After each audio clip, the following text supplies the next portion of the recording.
వాల్తేరు వీరయ్య ప్రమోషన్ల టైంలో చిరంజీవి గారు ఓ మాట అయితే ఎక్కువగా చెబుతూ వచ్చారు. డైరెక్టర్లందరూ కూడా ప్రీ ప్రొడక్షన్ పనులు బాగా చేయాలి, ముఖ్యంగా కథ అయితే పక్కా రాసుకోవాలి.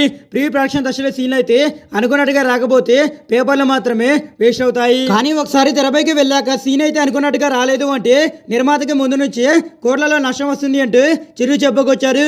సినీ పరిశ్రమలో 40 ఏళ్ళ అనుభవం సంపాదించిన ఆయన ఊరికే చెప్పరు కదా. ఇది పక్కన పెడితే కొడుకు సినిమా గేమ్ చేంజర్ బడ్జెట్ ను ఆయన అయితే కంట్రోల్ చేయలేకపోతున్నారు.